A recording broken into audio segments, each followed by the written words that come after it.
तो हम लोग पिछले वाले वीडियो में देखे थे कि जो बंगाल की खाड़ी में गिरने वाली नदियाँ थीं, ठीक है, उनको सारी नदियाँ हम लोगों ने पढ़ लिया था।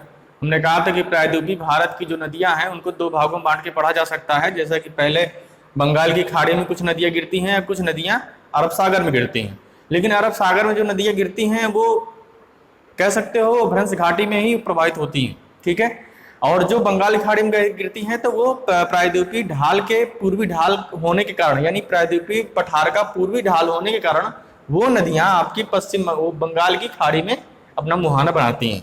लेकिन इसका प्रायद्वीपीय ढाल इधर है और ये नदियां कुछ इधर है, तो ये सारी नदियां किस में बहती हैं? अपनी भ्रंश घाटी या रिफ्ट वैली में बहती हैं, ठीक है। तो सबसे इंपॉर्टेंट जो सेक्शन था वो आपका था कौन सा? बंगाल की खाड़ी में गिरने वाली नदियां, और वो सबसे इंपॉर्टेंट था, ठीक है। उसमें सबसे बड़ी नदियां, बहुत बड़ी बड़ी नदियां बंगाल की खाड़ी में ही भारत की गिरती हैं। ये अरब सागर में बहुत ही छोटी नदियां गिरती हैं और जो कि बहुत प्रपाती होती है। प्रपाती का मतलब होता है कि जो नदी कह सकते हो झरने वाली नदी, ठीक है, यानी वो सीधे नदियां आराम से जाके समुद्र में नहीं मिलती हैं, ऊपर से नदी ऐसे करके पूरा गिरती है, धार के रूप में पूरा गिरती है। तो इस वजह से इन नदियों को पढ़ने का सिर्फ एक ही मतलब ये है कि ये नदियां प्रपाती हैं और प्रपाती होने के कारण इसमें जल विद्युत उत्पन्न किया जाता है, ठीक है। तो इस वजह से इन नदियों का इंपॉर्टेंस बहुत ज्यादा है, ठीक है। तो ज्यादा कुछ इन नदियों में है नहीं, बस ये देखना है कि इनका उद्गम कहाँ से हुआ है और ये कहाँ अपना मुहाना बनाती हैं और ये किस राज्य में प्रवाहित होती हैं, जो इंपॉर्टेंट होगा। बाकी इनकी इंपॉर्टेंस यानी कह सकते हो ये महत्वपूर्ण है सिर्फ अपने जल विद्युत उत्पादन के लिए, ठीक है। तो इधर देख लेते हैं, ठीक। देखिए, लूनी नदी सबसे ऊपर प्रायद्वीपीय पठार है ना, ये प्रायद्वीपीय पठार है पूरा। और ये क्या है? ये है आपका अरब सागर। और अरब सागर में, ठीक है, और ये बोलते हैं इसको क्या? खंभात की खाड़ी।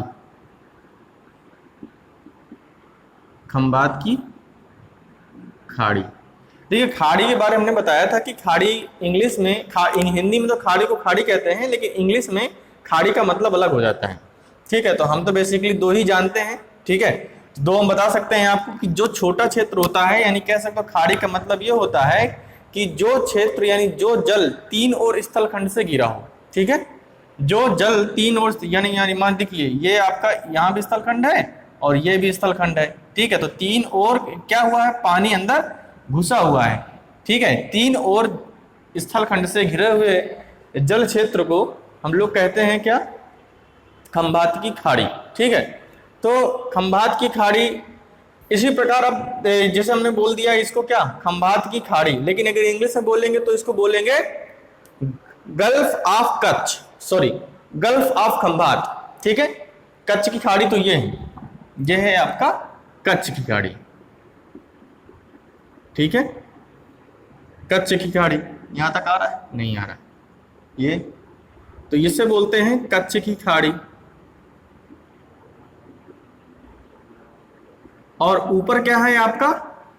यहां पे कच्छ का रण है, ठीक है। ये पूरा आपका कच्छ का रण है, नीचे आपकी कच्छ की खाड़ी है। तो इसे भी क्या बोलेंगे? इसे भी बोलेंगे आप गल्फ ऑफ कच्छ, इसे बोलेंगे गल्फ ऑफ खंभात। जब कोई छोटा जल क्षेत्र, यानी कह सकते हो कि जब कोई कह सकते हैं कि कोई छोटा जल क्षेत्र हो, यानी स्थलखंड के द्वारा थोड़ा सा जल क्षेत्र को घेरा गया हो, उसे खंभात कहते हैं, सॉरी उसे खाड़ी को गल्फ कहते हैं इंग्लिश में। लेकिन अगर कोई बड़ा जल क्षेत्र को घेरा है स्थलखंड ने तो उसे बे बोलेंगे। जैसे कि आप बंगाल की खाड़ी को देखते हैं तो बंगाल की खाड़ी बहुत बड़ी है, ठीक है। तो इसे आप क्या बोलेंगे? बे ऑफ बंगाल, ठीक है। तो छोटे वाले क्षेत्र को हम बोलते हैं गल्फ और बड़े वाले क्षेत्र को बोलते हैं बे, ठीक है। तो बेसिकली ये अंतर रहा है, ठीक है। इंग्लिश हिंदी में तो खाड़ी को खाड़ी कहते हैं।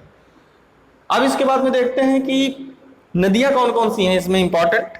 तो देखिए, पहली नदी है आपकी लूनी नदी, दूसरी है आपकी साबरमती, तीसरी है आपकी माही, नर्मदा, तापी, मांडवी, जुआरी, शरावती, गंगावेली, पेरियार और भरतपुजा।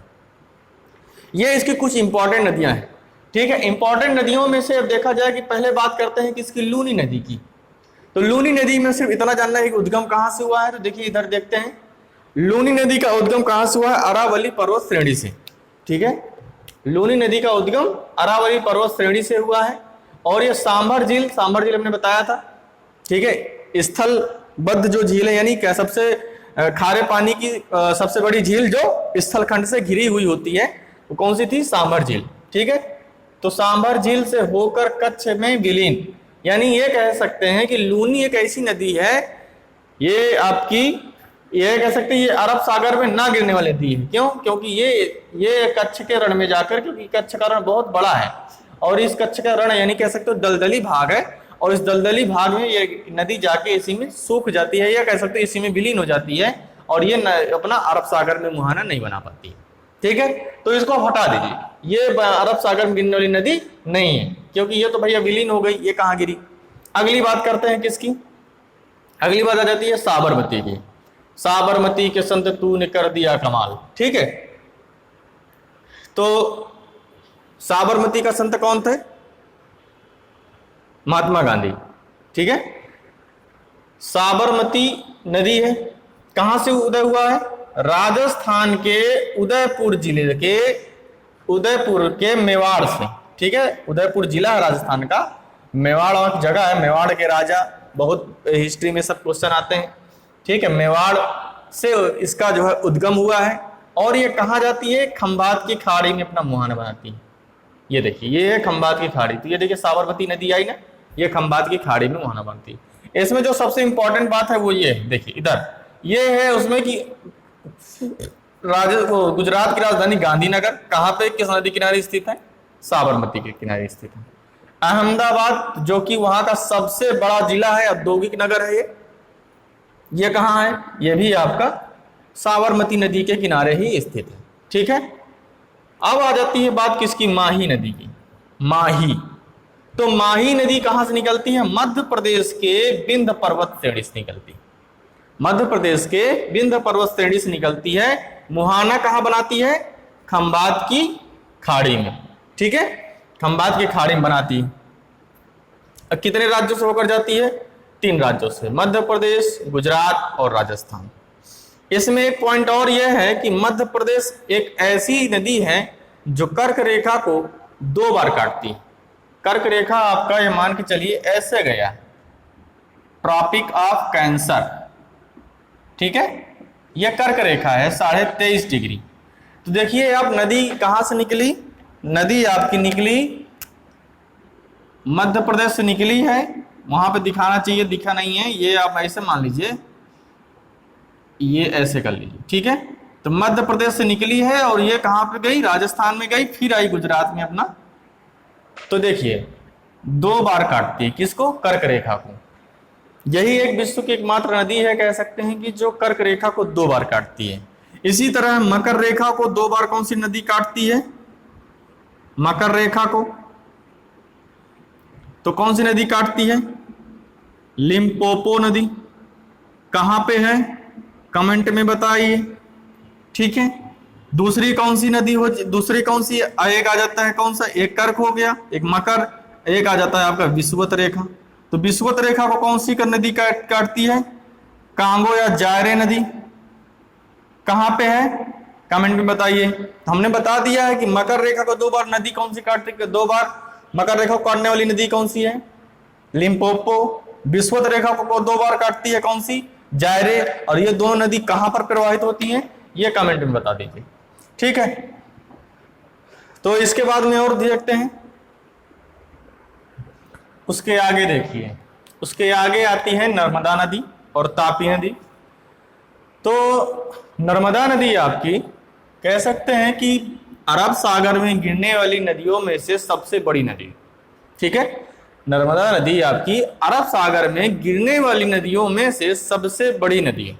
ठीक है, और ये दक्षिण भारत की या प्रायद्वीपीय भारत की कह सकते हो, ये जितना भी प्रायद्वीपीय भारत है, प्रायद्वीपीय भारत की तीसरी सबसे बड़ी नदी है। ठीक है, ये आपकी नर्मदा नदी कहां से निकलती है? नर्मदा नदी हम कई बार इसका डिस्कशन हो चुका है, रट गया होगा। नर्मदा नदी निकलती है अमरकंटक चोटी से, यानी अमरकंटक पहाड़ी से। और अमरकंटक चोटी कहां है? अमरकंटक चोटी आपका सतपुड़ा पर्वत श्रेणी का एक पर्वत है, उस पर्वत का एक हिस्सा, यही कह सकते हैं उस पर्वत की एक चोटी है जिसे बोलते हैं अमरकंटक चोटी। ठीक है, सतपुड़ा पर्वत कहां से कहां तक है आप जान रहे होंगे। सतपुड़ा पर्वत 3-4 भागों में बटा हुआ है। जैसे कि पहला आ जाता है कौन सा, सतपुड़ा राजपीपला आ जाता है, दूसरा आ जाता है महादेव पर्वत, तीसरा आ जाता है मैकाल पर्वत। तो जो तीसरा है आपका, जहां से सोन नदी का उद्गम हुआ है, तो सोन नदी चली जाती है आपकी पूर्व की तरफ और नर्मदा नदी चली जाती है आपकी पश्चिम की तरफ। तो वही सोन नदी जहां से उद्गम हुआ है वहीं से आपका नर्मदा नदी का भी उद्गम हुआ है। नर्मदा नदी निकलती है मैकाल पर्वत की सबसे ऊंची चोटी, जिसको अमरकंटक के नाम से जानते हैं, अमरकंटक चोटी से नर्मदा नदी का उद्गम हुआ है। ठीक है, और ये कह सकते हैं कि ये हाँ तो बता ही दिया कि ये अरब सागर में गिरने वाली सबसे बड़ी नदी है।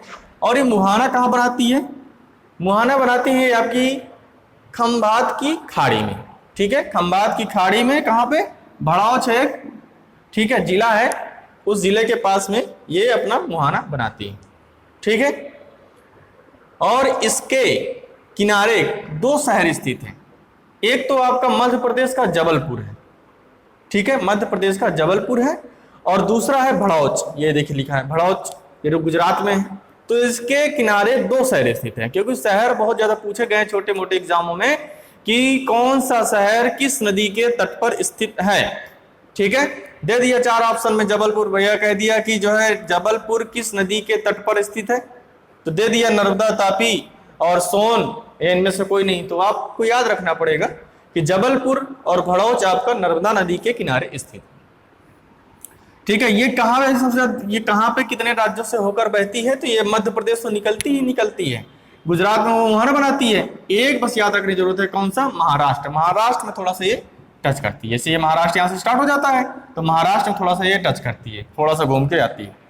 ठीक है, तो ये 3 राज्यों में प्रवाहित होती है, मध्य प्रदेश हो जाता है, गुजरात होता है और महाराष्ट्र हो जाता है। सबसे ज्यादा लंबाई बात की जाए कि सबसे ज्यादा कहाँ बहती है, तो सबसे ज्यादा आपका मध्य प्रदेश में बहती है। ठीक है, इसके बाद में इसमें थोड़ा सा इंपॉर्टेंट पॉइंट ये सबसे ज्यादा पूछा गया एग्जाम में कि इसमें एक जलप्रपात का निर्माण हुआ है। जलप्रपात का जबलपुर के पास, ठीक है, भेड़ाघाट है, जबलपुर के पास भेड़ाघाट के पास ये जलप्रपात का निर्माण करती है। बहुत ही सुंदर जलप्रपात है, ठीक है, जिसका नाम क्या है, कपिल धारा जलप्रपात। इसे याद रखेंगे, कपिल धारा जलप्रपात। ठीक है, कपिल धारा जलप्रपात, या इसे धुआंधार भी बोलते हैं, या इसे कपिल धारा। ये देखने सुंदरता की दृष्टि से देखने में बहुत ही मनोरम लगता है। ठीक है, बहुत ही अच्छा लगता है। इसके बाद में दूसरी नदी आ जाती है तापी नदी। बहुत बार बता चुके हैं, नर्मदा नदी भ्रंश घाटी में बहती है। ठीक है, बार बार बताने की जरूरत नहीं। तापी नदी कहां से निकलती है, महादेव पहाड़ी, महादेव पर्वत अभी हम लोगों ने पढ़ा, कहां पे था, सतपुड़ा पर्वत का एक हिस्सा है बीच वाला, महादेव पहाड़ी के बैतूल पठार से, वहीं की उसके पास में एक बैतूल पठार है, बैतूल जिला भी है, बैतूल जिला है, वहीं से ये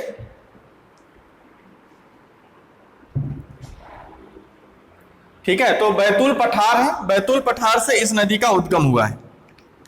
ठीक है, सेम वही है, सब कुछ इसमें कुछ नहीं है। मुहाना कहां बनाती है, खंभात की खाड़ी में। ठीक है, खंभात की खाड़ी में मुहाना बनाती है, उतने ही राज्यों से प्रभावित होती है जितने राज्यों से ये।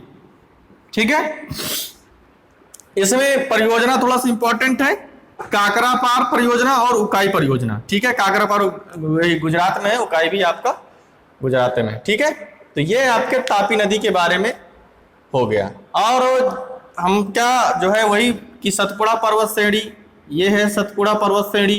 ठीक है, ये आपकी कौन सी, नर्मदा नदी, ये आपकी कौन सी, तापी नदी, ये आपकी कहां पे जाती हैं, खंभात की खाड़ी में गिर जाती हैं। फिर से बता दे रहे हैं क्योंकि बार बार बता चुके हैं इसको, नर्मदा और तापी, ठीक है, किसमें बहती हैं, अपनी भ्रंश घाटी में प्रवाहित होती हैं। भ्रंश घाटी में प्रवाहित होने के पश्चात ये खंभात की खाड़ी में अपना जल गिराती हैं। और जो इनके बीच में एक पर्वत है जिसे मैं सतपुड़ा पर्वत श्रेणी कहते हैं, वो उसे ब्लैक पर्वत के नाम से जानते हैं, क्योंकि आप देख रहे होंगे नदी इधर भी है, नदी इधर भी है, तो ये पर्वत क्या हुआ, बीच में ब्लॉक हो गया।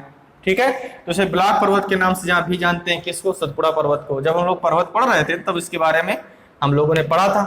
ठीक है, अब कुछ छोटी नदियां हैं, इनमें ज्यादा कुछ है नहीं। ठीक है, फिर भी एक बार देख लेते हैं।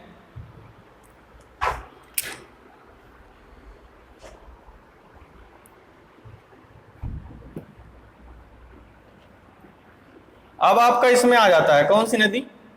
इसमें आपकी आ जाती है मांडवी और जुआरी नदी। मांडवी और जुआरी ये दोनों कहाँ पे प्रवाहित होती हैं? ये दोनों गोवा से निकलती हैं, और गोवा, ठीक है, और गोवा की राजधानी पणजी आपकी किस नदी के तट पर है? जुआरी नदी के तट पर है। ठीक है, गोवा की राजधानी पणजी जुआरी के। ठीक है, फिर उसके बाद में तीसरी नदी आ जाती है, यहां पे आ जाती है, कर्नाटक में बहती है शरावती नदी। ठीक है, शरावती नदी आपने सुना होगा, कौन सा? महात्मा गांधी जलप्रपात। ठीक है, वो कहां पे स्थित है, किस नदी में स्थित है? वो है आपका शरावती नदी में। ठीक है, इसके बाद में गंगावेली नदी आ जाती है। पेरियार नदी आपकी केरल में दोनों बहती हैं, पेरियार और भरतपुझा। ठीक है, भरतपुझा और पेरियार ये दोनों कहां बहती हैं? केरल में बहती हैं। ये सारी नदियां देखिए, बस ये जान लीजिए कहां पे हैं, बाकी इनका ज्यादा मतलब नहीं है। हो सकता कभी ये पूछ ले कि नदी कहां बहती है, तो बस ये बता दीजिएगा कि दोनों केरल में, ये कर्नाटक में, ये दोनों गोवा में, बस। इसके बाद में इसमें ज्यादा से ज्यादा पूछ सकता है उद्गम, तो इसका कुछ है नहीं, उद्गम से कोई मतलब नहीं होगा। इसमें बस यही पूछ लेगा कि कौन सी नदी के तट पर कौन से क्या स्थित। जैसे मान लो हमने जुआरी नदी के तट पर क्या बोल दिया? गोवा को। ठीक है, तो ये पूछ सकता है। बाकी और इसमें कुछ, बस ये जल प्रपात के निर्माण के लिए, या विद्युत उत्पादन, जल विद्युत उत्पादन के लिए ये नदियां महत्वपूर्ण है। ठीक है, बाकी इनका कोई ज्यादा मतलब नहीं है। तो ये हम कह सकते हैं कि अरब सागर में जितनी नदियां गिरती हैं, अरब सागर के कह सकते हैं कि जो है खंबात की खाड़ी में 4 नदियां गिरती हैं, साबरमती, माही, नर्मदा और तापी। बाकी ये आपकी पश्चिमी घाट पर्वत के ये नदियां आपकी गिरती हैं। ठीक है, तो ये आपकी अरब सागर में गिरने वाली नदियां हो गई। अब इसके बाद में सिर्फ अब कुछ बचा नहीं है। ये थोड़ा सा देखिए, हमें याद नहीं था, देखना पड़ा। ये आपकी जुआरी नहीं, मांडवी नदी है, कंफ्यूजन होता है थोड़ा सा। ये मांडवी नदी के किनारे है गोवा आपका, सॉरी पणजी, गोवा की राजधानी पणजी है आपकी, मांडवी नदी किनारे। ठीक है, तो ये आपका अरब सागर में गिरने वाली नदियां हो गई। और इसके बाद में अब हम लोग इनकी परियोजनाएं पढ़ते हैं, दोनों को मिक्स करके। इसके बाद में झील नदियों का चैप्टर खत्म हो गया। ठीक है।